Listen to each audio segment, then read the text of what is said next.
नमस्कार दोस्तों, आज की इस वीडियो में हम बात करने वाले हैं एक ऐसे एक्सरसाइज के तरीके के बारे में जिससे पैरालिसिस पेशेंट को जो रिजल्ट है वो बहुत बेहतर और बहुत जल्दी अच्छे देखने को मिलते हैं। असल में होता क्या है, जब किसी पेशेंट को पैरालिसिस होता है तो वो एक्सरसाइजेस के बारे में बहुत फोकस्ड हो जाता है। जिसको पैरालिसिस की परेशानी हुई है, जिसको लकवे का अटैक हुआ है, वो भी और उसके जो सदस्य होते हैं घर वाले, वो भी बहुत ज़्यादा अटेंटिव होते हैं। स्टार्टिंग में कंसर्न होते हैं कि हमें एक्सरसाइज करानी है ताकि इंप्रूवमेंट अच्छी आए, और हम कराते भी हैं। लेकिन यहाँ पर एक सबसे बड़ी प्रॉब्लम, या ये कहा जाए एक सबसे बड़ी गलती जाने अनजाने में पेशेंट और पेशेंट के घर वाले कर रहे होते हैं, वो होता है कि वो उसे मल्टीपल एक्सरसाइजेस कराने की कोशिश करते हैं, जिससे उन्हें लगता है कि रिजल्ट जो है बहुत अच्छा आ जाएगा। जैसे 10 मिनट हमने हाथ की एक्सरसाइज कर ली, एल्बो की, 10 मिनट हमने पैर की एक्सरसाइज कर ली, तो उससे उन्हें लगता है रिजल्ट सारा ओवरऑल आएगा। लेकिन आमतौर पर ऐसा होता नहीं है।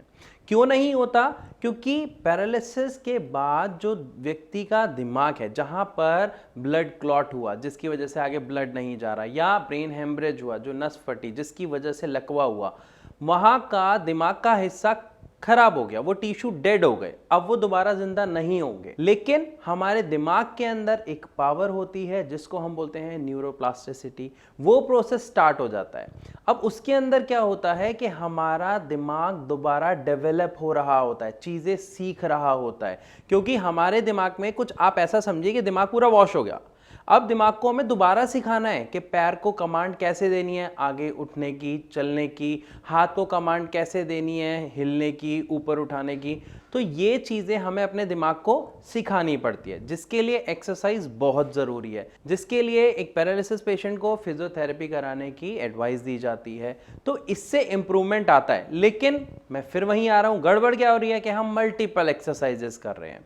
क्योंकि दिमाग को जब आप कुछ चीज़ सिखाना चाहते हो, आप इसको अपने आप से सोच के देखो कि जब बचपन में हम किसी छोटे बच्चे को पढ़ाते हैं तो एक ही बारी में सारी चीजें पढ़ा देते हैं, सिखा देते हैं? नहीं, हम क्या करते हैं, उसे एक चीज सिखाते हैं, लगातार सिखाते हैं, जिससे उस बच्चे के अंदर इंप्रूवमेंट आता है और वो सीखता है। तो अभी भी हम क्या कर रहे हैं, अपने दिमाग को सिखा रहे हैं। क्या सिखाने की कोशिश कर रहे हैं? चलना, बोलना, हिलना, या पैर उठाना, पैर चलाना, हाथ हिलाना। तो जब हमें ये सिखाना है तो हमें एक एक करके सिखाना पड़ेगा। अब यहाँ पे आपके मन में सवाल आ रहा होगा कि हम सिर्फ फिर एक ही एक्सरसाइज करते रहे, हाथ की या पैर की? ऐसा बिल्कुल नहीं। यहाँ पे आपको समझना पड़ेगा कि सही एक्सरसाइज क्या है जो हमें करनी चाहिए, जिससे इंप्रूवमेंट हमें अच्छा देखने को मिले। देखिए, यहां पर हमें करानी होती है एक ऐसी एक्सरसाइज जिसके अंदर बहुत सारी एक्सरसाइज ऑटोमेटिकली हो रही होती हैं। जैसे अगर किसी पेशेंट को हम खड़ा करते हैं तो खड़े करने में उसकी बहुत सारी चीजें हो रही हैं। पहली चीज, जब वो खड़े होने की कोशिश कर रहा है तो वो बैलेंस बनाना सीख रहा है अपना, पहली चीज। दूसरा, जब वो खड़े हो रहा है, बैलेंस बना रहा है, तो वो आगे हिलने की भी तो कोशिश कर रहे हैं। चाहे वो पैर घिसेड़ के चलने की कोशिश कर रहे हैं या नहीं कर पा रहे, हम उनको सपोर्ट कर रहे हैं, लेकिन इसमें क्या हो रहा है, आपकी बॉडी का बैलेंस बन रहा है, आपकी कमर की एक्सरसाइज हो रही है, आपके घुटने की एक्सरसाइज हो रही है, साथ में आपका पैर आगे कैसे बढ़ना है ये दिमाग को सिखाया जा रहा है। तो एक चलने की एक्सरसाइज में बहुत सारी एक्सरसाइज मिक्स हो गई। लेकिन सोचिए, अगर यही चीज जब आप फिजियोथेरेपी के लिए जाते हैं या आप घर पे एक्सरसाइज करते हैं, आप लेट के एक्सरसाइज कर रहे हैं कि टांग को उठाने की, टांग को मोड़ने की, अगर आप एक्सरसाइज करा रहे हैं, सेम एक्सरसाइज आप बैठ के करवाते हैं किसी पेशेंट को, तब पेशेंट को अच्छा लगता है। लेकिन जैसे ही पेशेंट को खड़ा होके एक्सरसाइज करने के लिए कहा जाता है, या हम पेशेंट को खड़ा करते हैं और चलवाने की कोशिश करते हैं, तो वहां पर पेशेंट देखता है कि बैठ के और लेट के तो एक्सरसाइज हो रही थी, लेकिन खड़ा होके वो बिल्कुल भी चल नहीं पा रहा, हिल नहीं पा रहा, दिमाग कमांड नहीं दे पा रहा। और वहाँ पर उस पेशेंट का जो जोश है ठीक होने का, जो एक उम्मीद होती है, वो कम हो जाती है, वो हार जाता है, जिसकी वजह से जो इम्प्रूवमेंट है वो बहुत स्लो हो जाता है। क्योंकि जब आप अंदर से किसी काम को एक इच्छा के साथ कर रहे हो तो वो जल्दी होता है। तो यहाँ पर हमें क्या करना है, एक्सरसाइज आप तब भी करा रहे थे पेशेंट को, लिटा के, बिठा के, सही थी, लेकिन परफेक्ट नहीं थी। रिजल्ट लॉन्ग हो गया ना। अब हमें क्या करना है, शुरू से ही कुछ मिक्स एक्सरसाइजेस करानी है। तो सबसे ज्यादा अच्छी एक्सरसाइज एक लकवे के मरीज के लिए मानी जाती है चलना। हमारे लिए शायद नहीं होगी, लेकिन लकवे के मरीज के लिए चलना सबसे बेहतरीन एक्सरसाइज है, जिसमें वो मल्टीपल एक्सरसाइजेस का कॉम्बिनेशन साथ में लेके चलता है। तो हमें चाहे उनके पैर को घिसड़वाना पड़े, चाहे उसको धक्का देके, अगर मतलब जैसे हम पैर को ऐसे धक्का लगाते हैं ना, सपोर्ट लगाते हैं, तो धक्के से चलवाना पड़े, कुछ भी करना पड़े, चलने की एक्सरसाइज जितनी हो सकती है उतनी ज्यादा करें।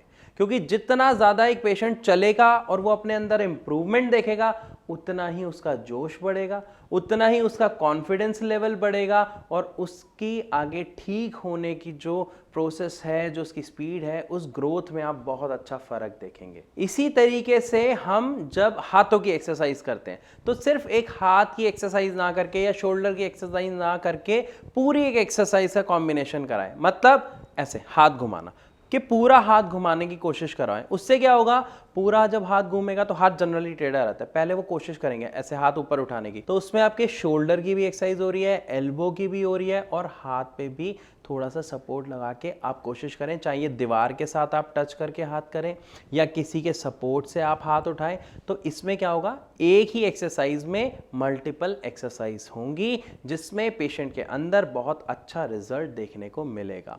तो in spite of multiple exercises, हमें क्या फोकस करना है कि एक ही एक्सरसाइज करें और लगातार बार बार करें, ताकि आपको रिजल्ट्स उसमें अच्छे देखने को मिले। खास तौर पर आपको एक बात का और ध्यान रखना है कि एक्सरसाइजेस के बाद जब आप पेशेंट को बिठाते हैं, रिलैक्स करवाते हैं, तो उन्हें मालिश जरूर करनी है, लेकिन रगड़ के बिल्कुल नहीं करनी।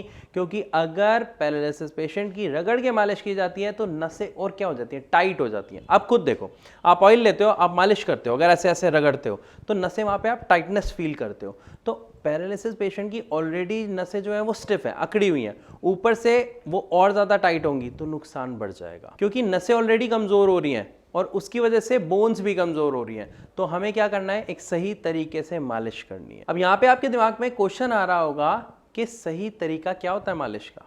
तो मैं आपको बताता हूँ। आपको ऑयल लेना है, जो हमारे यहाँ पे भारत होम्योपैथी में प्रोवाइड कराते हैं, चाहे आप वो ले सकते हैं या आप कोई भी नॉर्मल ऑयल ले सकते हैं। ऑयल को लेने के बाद आपको मालिश ऊपर उल्टी डायरेक्शन में करनी है, मतलब जो हार्ट की तरफ, जैसे हाथ है तो हमें नीचे नहीं ऐसे मालिश करनी, हमें ऊपर की तरफ करनी है, वो भी हल्के हल्के हाथ से। और इस मालिश को करने के बाद हमें हीट प्रोवाइड करनी है, चाहे वो आप हीट पैक के द्वारा करा सकते, जो हॉट वाटर बॉटल होती है उसके द्वारा करा सकते हो। ये डिपेंड करता है कि आप क्या यूज कर रहे हो, क्योंकि एक्सरसाइज, उसके बाद मालिश और उसके बाद हॉट पैक, इन तीनों चीज़ों के कॉम्बिनेशन से जो मसल्स हैं वो बहुत अच्छे से रिलीफ होती हैं और रीगेन का जो प्रोसेस है उसमें काफ़ी हद तक बढ़ जाता है और चांसेस बढ़ जाते हैं पेशेंट के जल्दी ठीक होने के।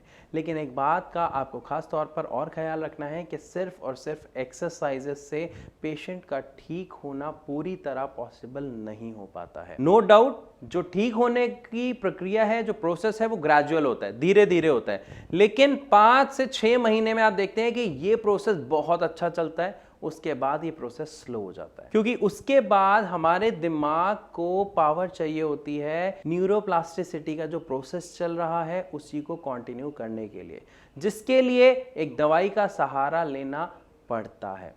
तो अगर कोई पेशेंट एक्सरसाइज और साथ में सही मेडिसिन ले रहा है तो उसके अंदर बदलाव, उसके अंदर सुधार बहुत जल्दी देखने को मिलते हैं, जैसा कि हम भारत होम्योपैथी के पेशेंट्स में देखते हैं। जब वो यहाँ आते हैं तो बहुत बड़ी अपनी समस्या के साथ आते हैं कि सर हमें 1 साल हो गया है, हमें 1.5 साल हो गया है, हमें ये प्रॉब्लम आ रही है। लेकिन जो पेशेंट इन तीनों चीजों को, 3 मतलब पहली आपकी दवा, दूसरी आपकी एक्सरसाइज, तीसरी आपकी डाइट, जो इन 3 चीजों को अच्छे से फॉलो करता है वो बहुत ही जल्दी अपने अंदर काफी अच्छा सुधार देखता है। अगर यहां पर आपके मन में कोई सवाल आ रहा है जो आप हमसे पूछना चाहते हैं तो आप फ्री ऑफ कॉस्ट हमारे डॉक्टर से कंसल्ट कर सकते हैं, अपना सवाल पूछ सकते हैं नीचे दिए गए नंबर पर कॉल करके। तो मैं आशा करता हूं इस वीडियो के माध्यम से आपको अच्छे से समझ आया होगा कि हमें अलग अलग बहुत सारी एक्सरसाइजेस पर जोर नहीं देना, पेशेंट को नहीं करानी, बल्कि एक ऐसी एक्सरसाइज करानी है जिसमें बहुत सारी एक्सरसाइज इंक्लूड हो और वो जितना मैक्सिमम हो सके उतना कराना है। अगर वीडियो आपको अच्छी लगी तो लाइक जरूर कर दीजिएगा एंड यस, अगर आपने अभी तक चैनल सब्सक्राइब नहीं किया तो ऐसी और वीडियोस देखने के लिए हमारे चैनल को सब्सक्राइब जरूर कर लीजिएगा। तो अब मैं आप सबसे विदा लेना चाहूंगा, मिलूंगा अपनी अगली वीडियो में, तब तक के लिए नमस्कार।